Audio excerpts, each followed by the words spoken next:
Welcome to episode 8 of Following the Money, a technical trader's outlook. I've got many stocks that I want to get through, but first I do have a disclaimer. The views, opinions, and analysis expressed in this video are solely for informational and educational purposes, and this isn't financial advice. You need to do your own research. Trading stocks carries a lot of risk. Now, the first one I want to go through is EOS. This one has been growing its revenues quite a lot consistently. Now, have a look at this. So, 144, about 150 million. Is nothing to turn your eye at, and on an annual basis, they did 220 million last financial year. It's likely they'll do, what do they do? Might even do 300 million next financial year. Not profitable yet, but soon they seem to be improving things. That's why this stock caught my eye, and it's showing all the right things. So we've got a nice accumulation base here, breakout, another base here. This is pretty much the ideal stock chart, in my opinion, especially this fade here of the previous low and then a nice strong breakout. And then the latest earnings announcement was very positive as well, and you've got the price action to back it up. The last demand area is here. If it fades this demand area and comes right back up, then it's likely I probably will try and buy it. But for now, I'd like to see it go sideways for a bit more. What I will say is I did think this was going to be a pivot point formed on the 1 hourly, but it's just come through there now. So what this may be is some people buy after this fade move here. Potentially this would have faded them out. Anyway, I would like to see this go sideways for a bit longer and ideally even fade this demand area here. That would be ideal, and that was EOS. Next one is VYS. So this one is actually a bullish battering ram setup, and what I mean by that is you've got basically it's come up, hit this area here, and then this low here that was formed, this faded it, took them out. People were liquidated, right? Stocks are changing hands. This low here, faded here. Again, stocks are changing hands. And then here's the new low, comes back up, fades it here. So ideally what this does is it breaks through this, I guess this would be a distribution area, a supply area, whatever you want to word it as. If it breaks through here, then I will be very much so interested in trading this particular stock, and the revenue backs it up as well. So growing over 30% every year that's every quarter, I should say, since December 2020. And every year it's doing over 40%, the lowest it's possibly done so for the past 4 years, been growing quite a lot. And it's actually profitable as well. So I'm most definitely interested in trading this stock if it does manage to break through the supply area here. Next up is Commonwealth Bank, biggest stock on the ASX. And this one it's now in all-time highs, and it formed a nice base here at all times and broke out to it. And look at this closed on the very high on a Friday. Typically Fridays are stronger and Mondays are weaker. This was to be expected, and that has come down a fair bit, bringing down pretty much the whole ASX with it. Well, pretty much all the banking stocks did. But it's on much lower volume than this update, so I'm not, I haven't really lost much confidence in it. I actually am holding this stock at the moment, full disclosure, targeting around this area here, this 125 area to get out. I don't really want to hold on to this one for ages, as I did trade it via a CFD, so I don't really want to get stuck holding it for ages. But if you were a dividend investor, then I can see why someone would obviously hold on to this for a long time. And banks globally doing very well. I could have 50 odd charts of stocks doing very well, especially in America. They're all forming very nice bases. The reason I'm not showing it is I don't really trade bank stocks very often. They're not very interesting. They don't have a lot of volatility, so they're not ideal for trading. And I didn't want this episode to go on for 30 minutes of me just talking about bank stocks because it's pretty boring. That was CBA. Next up, I've got GTK. I've talked about this stock a fair bit. Formed a base here, formed a base here, and formed a base here, and looks like it may be doing one again, which I am still holding the stock as well. And if it breaks out of this area here, forming a nice base, I guess you could say this is an inverse head and shoulders, goes up on high volume, pulls back on low volume. If it breaks out of this, I definitely will be adding to my position. That's GDK. By OU, I'm still holding this stock. I actually bought after this fade of this demand area here. So when it came out, once it faded and then closed here, I actually bought it. And I'm looking to re-add. So this is the last demand area. If it again comes down to here, I'll just re-add automatically. I've got an order sitting there, full disclosure. I don't know what you can and cannot say around that, but anyway, we'll live life on the edge. And it's pulling back on low volume, which is what I want to see. So still watching this one for now. Next up is TLX. This one is a battering ram as well, so you can again fades that area, breaks here, and now it's making a higher low and a higher low and a higher low. So if it does break out of this distribution area here, I definitely will be looking to trade this one, and the financials back it up as well. Look at that, every quarter doing incredibly well on an annual basis. I mean, it's doing over 200% revenue growth. That's insane. And it's actually profitable as well. It does got a $3.8 billion market cap, so you'd want it to have a bit more profits than that, but it is what it is. It is a biotech company, so they're not really going to be your typical earnings driver. But this one is very highly traded on the ASX as well from a retail perspective. I remember my days working as a broker. This was a very popular stock that was traded, so I know that any sort of breakouts like this, especially after, what you need to keep in mind is, I can assure you a lot of people would have been buying these dips and they were just getting faded out. So all these retail traders are going to come right back in on leverage as soon as they see headlines that this is breaking out into all-time highs. They're going to be like, shit, I missed the boat, I'm going to get back in. And it's FOMO, really. And I would really like to be trading that FOMO. So any sort of fade of a demand area, I'll be buying. But if it breaks out of here, I'll be definitely looking at getting in. Next up is XRF, which is very similar to TLX, which I just talked about before, battering ram. So again, here, if you bought here, we got faded here. If you bought here, you would have got faded here. If you bought here, you would have got faded here. And now we're making higher lows. And it's actually breaking out. And keep in mind, the ASX, pretty much all stocks in the ASX were down today a fair bit. I'll just bring up the actual ASX. So ASX was down 1.8% today. XRF closed up nearly 3% today. So it's clearly got a lot of support for this stock, a lot of demand, institutional demand, however you want to word it. And it's got the chart pattern to back it up. And if I show you the financials, it's got the financials to back it up. So doing 7.69 million in net profit. And that to me is doing very well. You compare that to TLX, where it's only doing 5 million. And it's got nearly a $3 billion market cap. This has got 165. So there's definitely value here. And the chart backs it up. We've got a nice tradable base here. Let me go down to a weekly. Well, clearly in a strong uptrend, but there wasn't really a big accumulation base. But I guess it IPO'd down here. This one, probably try to get into it this week, given I guess it has kind of broken out of this base here. So that was XRF. Next is ABB, so kind of kicking myself that I missed out on this one. I probably should have bought in here when I saw 3 bars tight in a demand area. That's very similar. Let's just bring up Bitcoin for a second. So I actually did buy Bitcoin at this point, but I did it on leverage and it didn't really work out well, but very similar to ABB. 3 bars tight in a demand area and then it takes off. So you can see here. And these are kind of things that once you train your eye, you'll pick up on them a fair bit. So here's where I see it, and it takes off. And now it's consolidating again. And this company does have the revenue to back up its performance on the chart as well. These are the kind of stocks I like to trade. So as it consolidates here on low volume, goes up, high volume, pulls back on decreasing volume, I'm waiting for a breakout, and I probably will look to trade this stock as well, ABB. There's definitely a lot of nice charts out there. I guess in this moment you have to be quite picky because you're not going to have the funds to trade everything, and you definitely shouldn't be trading everything, but these are the times where I guess things are good and I guess where traders are very active, as opposed to last year where there wasn't really anything to trade at all. Airtasker got a head and shoulders here, left shoulder, head, right shoulder, breaks out on high volume, and now we've got a base forming as well. This is something that I will probably be looking to trade.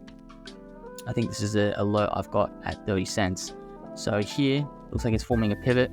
So let me just pull this thing up. That's kind of what I'm waiting for.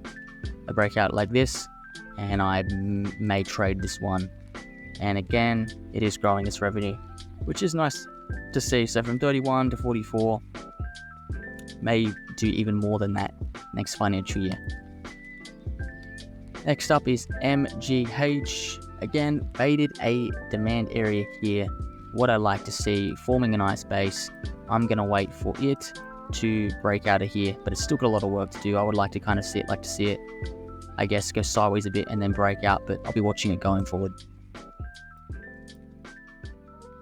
PNV, I tried to trade this on Friday, but I didn't get my fill, unfortunately. So if I go down to 1 hour, let me just zoom in.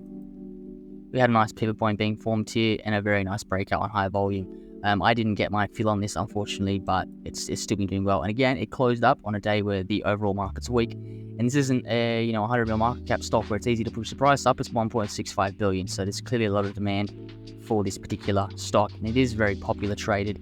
I forget what year it was. I remember there was a year where it had a pretty good year. And I saw a lot of demand for it on the retail side. And we've got the inverse head and shoulders here as well. Left shoulder, head, right shoulder again makes a higher low and breaks out on very nice volume. Had a strong earnings report as well. Let's look at the financials. So 60% revenue growth in a 1.5 year. And look at this revenue growth. That's why there's a lot of demand for this stock clearly. So unfortunately, I didn't get to trade this one, but there most likely will be another opportunity to trade this one, probably around all-time highs here. Well, not all-time highs, I shouldn't say that, but 52-week highs. Likely it's probably going to form a base around here. SHG, only 24 million market cap stock. Might not trade this one, but looks like it's forming some sort of a base here as well. So maybe add that to your watch list if you are someone who trades lower market cap stocks. EMR, this one may be heading to the downside. I'm not sure yet. It has broken this linear regression channel, which is not a good sign. Typically stocks head low when that happens. However, when you get down to a smaller time frame, and I've got an alert set up here, is as price comes down and breaks the trend and makes a new low, the volume doesn't increase, but then as price comes up, the volume does increase. So perhaps there's not a lot of interest for it to go lower and there's more interest in it heading higher. So what I would like to do, because imagine you went long, right, and you were buying dips on this big trend, which I'll show you again on the daily, this would have liquidated you, right? So a lot of people would have got liquidated and a lot of people would have closed out who were in profits because they wanted to, capitalize on them. But if this breaks out into here as well, I know there'll be a lot of people looking to get back involved as the trend may be heading back to the upside. It was just a shakeout. So I've got to alert there because this may be something that I trade if it does manage to do that. So again, touching on my point before, a lot of people would have been buying this as it's heading up and then it breaks out. This would have stopped a lot of people out, but also a lot of people were like, all right, the trend's over, time to get out. And then it comes back up and heads back up. So again, anyone who was short around here is getting liquidated. And that's also signaling that it was just a shakeout and people want to get back in for that, causing a lot more demand to take it higher. Next up is SRG, bit of an ugly chart, but I believe the company is growing its revenue. Yes, good, what I like to see. However, the chart's pretty ugly. I'm not sure I'll do anything. I'll go down on a smaller time frame so you can see it a bit better. So you've got an inverse head and shoulders, left shoulder, head, right shoulder, base here, and another base as well.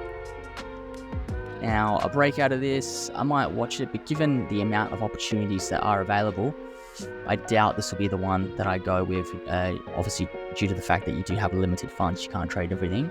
But this may cater to someone's needs, so hence why I've included it on the list. FND, so the reason I've got this one on is it closed up 4.72% on a day where the market was weak, and it is growing its revenue quite well. But I would like to see it go sideways a bit more before I do anything. These long wicks here, what I would probably like to see is when you see a candle close bullish within this long wick, it's typically a sign of strength. So I would like to see a breakout and it hold within these two long wicks here. Unless it gets pushed down lower, then I'm definitely not doing anything. But if it closes strong in here, then that's a sign of strength, and then maybe I might do something. But if it just breaks out, I'm going to be waiting because I don't want it to just fade again like it's done here with these big long wicks. ANG, OS Engineering, so I talked about this one last week's episode. I didn't really want to trade it because I've been shaken out a few times on this stock, but it looks like it's broken out, pulled back, and then broken out again. That's a very strong sign. However, it does go ex-dividend this week, so it's likely it's probably going to pull back when it does go ex-dividend, so keep that in mind, but I'm still going to be watching this one. CU6, Clarity Pharmaceuticals, just watching this one go sideways for now, but a breakout of this on increasing volume, then it may be one that I trade as well. It does look good for now in a very nice strong uptrend, and this whole particular sector seems to be doing quite well at the moment as well. Next up is TUAE. Here was a cheap base being formed. You see a fade of this demand area. This would have been a great signal to get involved.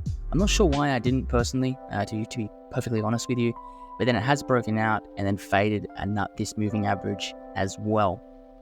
I'm still not getting involved in this one. It's probably going to turn out to be really well, to be perfectly honest with you. In hindsight, I probably should have bought on this demand area here, and then this would have been another great area to re-add. But again, you got to watch these ones, and it can teach you a few lessons going forward. RED, so Red 5, this is a gold stock. Gold is trading at all-time highs at the moment. You definitely probably should have some gold stocks added to your watch list, because there most likely will be some good opportunities going forward. This one formed a cheap base. I would have liked it to have gone sideways for a bit longer, but appears to have broken out and is now retesting it.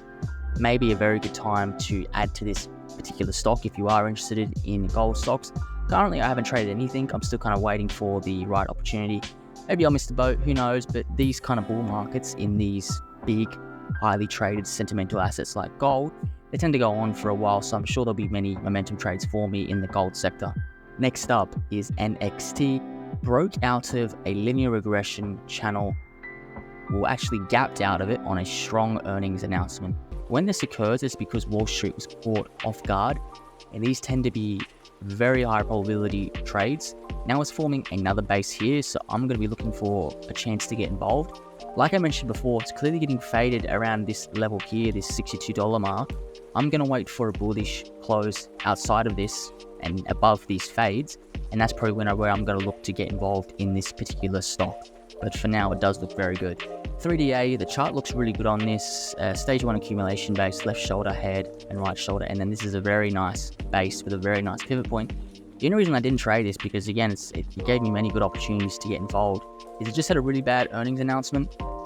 So, not what you would want to go from 300K to 116K revenue. And it's only a $182 million market cap stock, and it's doing, 100 grand in revenue. Not typically what I like to trade, but the chart does look really good, and maybe if you don't care about revenue growth, then this would be something that you would trade. Next up is DRCT. Again, this was a very nice base to trade, and looks like it's forming another one here. I would like it to go sideways a bit more before I would do anything, but historically speaking, it does form nice bases and does have a nice risk reward. So granted, it pulls back and forms a nice base around its moving average, maybe one that I trade. Having said that, it is listed on the NASDAQ, so it's unlikely I will. IoT, I've talked about this stock at length, broke out of a base, gapped out on a strong earnings announcement, very strong sign. Really wish I traded this one, but I didn't, unfortunately. So any sort of base or pullback, particularly a fade of this area, I definitely will be looking to get involved on this one. MCE, forming a nice base here. This looks like a battering ram as well, because it tests this 2 area. Fades here, fades here, fades here, and now it's making higher lows and forming a pivot point here after a good earnings announcement as well. So a breakout of this, I've got an alert set up here. I may look to trade this one. Next up is PGC, gapped out of a stage 1 accumulation base on a strong earnings announcement. This is what I like to see. I've already mentioned a few other examples of this. If it forms a tradable base, which looks like it may be doing here, then I will be looking to trade this one. Let's have a look at the financials. And from an annual basis, it seems to be doing quite well and actually generating quite a fair bit of profit. I mean, look at that, 10 million on let's have a look at it from a quarterly basis. 3 million and only 100 mil market cap stocks. There's probably definitely some value here. Might have to look into the stock a little bit more though. And lastly, I want to talk about crypto. Obviously, everyone knows that Bitcoin and Ethereum, well, actually Bitcoin's only trading at all-time highs, but Ethereum's had a very nice run as well. And all these other altcoins are doing well, particularly ones in AI. I don't really know enough about them to, I guess, make any recommendations or anything, but when it comes to chart, AVAX, this was a previous darling of the last crypto bull market that we had, and it seems to be forming a nice cheap base here. So we've got here where all the volume was traded, and now it's getting hit here with supply over times this area, faded a demand area, so a breakout of this, I may look to trade AVAX and actually hold this a bit longer, given the performance of crypto overall at the moment. That's it. Any other assets you want me to cover, just leave it in the comments down below and I'll put it in the next video. Thank you.